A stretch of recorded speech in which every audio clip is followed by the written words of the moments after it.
అన్న ఎంఆర్పి ఎలా అనిపించింది? బాగుంది సినిమా. ఎంఆర్పి నీకెంత నాకెంత ఫుల్ కామెడీ ఎంటర్టైన్మెంట్ సూపర్ ఉంది. ఒక శవంతో కూడా ఒక సినిమా స్టోరీ అనేది చాలా కొత్తగా ఉంది. ఫస్ట్ టైం చూస్తున్నాం. బాగుంది సినిమా, బాగుంది. మంచిగా చేశారు, అందరు యాక్టింగ్ బాగా చేశారు, కామెడీ కూడా బాగుంది. అందరు తప్పకుండా చూడండి థియేటర్కి వచ్చి. ఎంఆర్పి అసలు స్క్రీన్ ప్లే అసలు అదిరిపోయిందండి. ఫుల్ కామెడీ, చూసేవాళ్ళకి ఎనర్జీ, ప్రొడ్యూసర్ డబ్బులు, ఈ మూడు జరుగుతాయి. ఎందుకంటే ఒక సినిమాని ఈరోజు థియేటర్ రావాలంటే జనం కామెడీ తప్ప వేరేదేది ఆదుకోదు. కానీ ఈ సినిమాలో అది కనిపిస్తూ ఉంది. క్యారెక్టర్స్ అందరూ, ప్రతి క్యారెక్టర్ ఇన్వాల్వ్ అయ్యారు. వెన్నెల కిషోర్ ఏంటి, అసలు ప్రతి ఒక్క క్యారెక్టర్ అసలు అదిరిపోయింది. అసలు ఇంత అసలు ఒక డ్యూయిట్ లేకుండా సిచ్యువేషన్ సాంగ్స్ తోటి అసలు ఎంత బాగా చేశారంటే సినిమాని. అసలు ఇలాంటి సినిమాలు ఇంతకుముందు ఇలాంటి పిక్చర్ ఒకటి వచ్చింది, అది సెన్సేషనల్ హిట్. ఇది కూడా అదే కోవలో ఉంటుంది. డెఫినెట్ గా థియేటర్ కి జనం వస్తారు, ఈ సినిమా చూస్తారు. ఆల్ ది బెస్ట్ అన్న. ఇప్పుడే చూసాను ఎంఆర్పి నీకెంత నాకెంత, నిజంగా నెక్స్ట్ లెవెల్ సినిమా అనమాట. ప్రజెంట్ ఇప్పుడున్న టెన్షన్స్ తో ఒక ఫుల్ లెంత్ కామెడీతో వచ్చిన సినిమా అనమాట. చూస్తున్న సేపు హిలేరియస్ గా వాళ్ళకున్న టెన్షన్స్ కానీ వాళ్ళకున్న బాధలు కానీ అన్ని మర్చిపోయి మనస్ఫూర్తిగా నవ్వుకుంటారనమాట. అసలు శ్రావణ్ గారు ఒక మంచి కంటెంట్ తీసుకొని దాని చుట్టూ మంచి స్క్రీన్ ప్లే రాసుకొని చాలా అంటే చాలా బాగా ఎగ్జిక్యూట్ చేశారనమాట. ఇక క్యారెక్టర్స్ వైజ్ గా హీరో గారు నరేష్ గారు చాలా బాగా చేశారు. హీరోతో పాటు వెన్నెల కిషోర్ గారు, నెల్లూరు సుదర్శన్ గారు, హర్షవర్ధన్ గారి కామెడీ కానీ, వెన్నెల కిషోర్ కామెడీ కానీ నిజంగా చాలా అంటే చాలా బాగుంది. ఇంటర్వెల్ దాకా ఒక లెవెల్లో వెళ్తుంది స్టోరీ అంతా.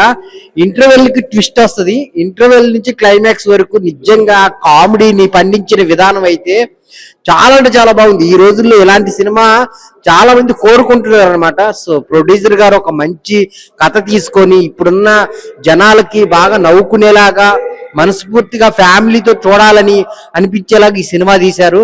చాలా అంటే చాలా బాగుంది. సో త్రూ అవుట్ ఎంజాయ్ చేస్తారనమాట. లాస్ట్ లో క్లైమాక్స్ వరకు నవ్వుతూనే ఉంటారు. ఆ ట్విస్ట్లు కూడా చాలా బాగున్నాయి. సో అందరు థియేటర్కి వెళ్ళి చూడండి. ఎంఆర్పి నీకెంత నాకెంత, next level comedy entertainment. Super, excellent direction, excellent direction. అసలు ఎంత టైట్గా ఉందంటే direction, we can't expect next scenes. ఎక్కడే నాకు బోర్ కొడుతుందేమో ట్రై చేశాను కానీ నో, అసలు నెక్స్ట్ ఏంటి నెక్స్ట్ ఏంటి నెక్స్ట్ ఏంటి. ఎక్సలెంట్ డైరెక్షన్, బాగుంది. అంటే క్లైమాక్స్ మనం ఎక్స్పెక్ట్ చేయము, ఈ స్టోరీకి ఎవరు ఎక్స్పెక్ట్ చేయలేరు, అంత పర్ఫెక్ట్గా ఉంది. Excellent direction, super. సినిమా చాలా బాగుందండి. యాక్చువల్గా ఈ సినిమాలో నేను చిన్న క్యారెక్టర్ చేశాను, అది మీరు గుర్తుపట్టారో లేదో తెలియదు. చాలా బాగుంది సినిమా. శివన్న విలన్ పక్కన ఉంటాను కదా, శివన్న క్యారెక్టర్ అది ఫస్ట్ నుంచి నాకు బాగుందని తెలుసు. రెస్పాన్స్ ఎటుందో చూద్దామని వచ్చాను.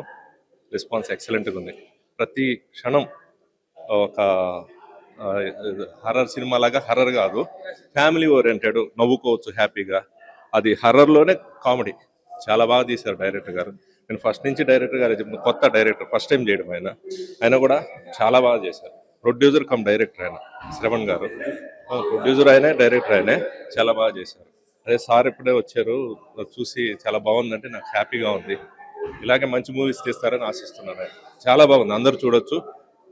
100% గ్యారంటీ మూవీ, చాలా బాగుంది. అందరికి నమస్తే. నా పేరు సదానందం. దీనిలో జానకి క్యారెక్టర్ చేసిన. థ్యాంక్ యూ డైరెక్టర్ గారు, ప్రొడ్యూసర్ గారు. ఈ మంచి అద్భుతమైన క్యారెక్టర్ ఇచ్చినందుకు థ్యాంక్ యూ. ఈ సినిమా కూడా మంచిగా బాగుంది. మంచి కామెడీ ఎంటర్టైన్మెంట్, ఎక్కడ బోర్ కొట్టుకుంటుంది. మీరు కూడా వాచ్ చేయండి, మంచి సక్సెస్ చేయండి, తప్పకుండా థియేటర్ అండి. Thank you. నమస్తే అండి. ఇప్పుడే ఎంఆర్పి నీకెంత నాకెంత సినిమా చూడడం జరిగింది. దాయి దాయి దమ్మ అదిరిపోయింది పోయే సినిమా. చాలా చక్కటి సినిమా, మంచి గుర్తుండిపోయే సినిమా ఇది. సో సినిమాల నుంచి మాట్లాడుకుంటే నరేష్ గారు కానీ, సుదర్శన్ గారు కానీ, సో అదేవిధంగా కసిరెడ్డి గారు కానీ, మెయిన్ కసిరెడ్డి గారి యొక్క పర్ఫార్మెన్స్ అయితే చాలా కసిగా అనిపిస్తాం అనమాట. చాలా మంచి పర్ఫార్మెన్స్ ఇచ్చారని చెప్పొచ్చు. అదేవిధంగా శ్రావణ్ గారు director, sitting thumbs up director, hats off. ఇట్లాంటి సినిమాని తీసుకురావడం అనేది చాలా గొప్పగా అనిపించింది. ఇలాంటి కొత్తదనాల సినిమాలకి చాలా బజ్ ఉంటుంది అనమాట. ఒక చిన్న పాయింట్ పట్టుకుని సినిమా మొత్తం ఏ రకంగా రన్ చేసిన పాయింట్ చాలా బాగుంటుంది. ఈ సినిమాలో వెన్నెల కిషోర్ గారి పర్ఫార్మెన్స్ చాలా కొత్తగా అనిపిస్తుంది అనమాట. ప్రతి ఒక్క సీన్ కూడా అరే ఇంత డిఫరెంట్ తీసారా, ఇంత కొత్త కాన్సెప్ట్ వచ్చిందన్న ఫీలింగ్ ప్రతి ఒక్కరికి కనిపిస్తుంది అనమాట. సో ఏంటంటే sitting thumbs up director hats off. చాలా చాలా చక్కటి పాయింట్స్ తీసుకోవడం అనేది నాకు చాలా కొత్త అనిపిస్తుంది. ఇంట్లో వార్త వస్తుంది కరెంటు, నిజంగా ఈ సినిమా చూసి వస్తుంది మంచి థ్రిల్లింగ్. సో ప్రతి ఒక్కరు ఇలాంటి సినిమాని ఎంకరేజ్ చేయాలని మనస్ఫూర్తిగా కోరుకుంటున్నా. నాకు బాగా నచ్చిందంటే ఈ సినిమాలో క్లైమాక్స్ సీన్ లాస్ట్ 40 మినిట్స్ మాత్రం సినిమా ఎంత గొప్పగా టేకింగ్ చేశారంటే చాలా అద్భుతంగా టేకింగ్ చేశారనమాట. స్టన్నింగ్ విజువల్స్, అదిరిపోయే డైరెక్షన్, ఊహించని క్లైమాక్స్ చాలా బాగా అనిపించింది అనమాట. ఒక విషయం చెప్పదలుచుకున్నా, వాషింగ్ పౌడర్ నిర్మా ఈ సినిమా చూడకపోతే మీ కర్మ. Thank you.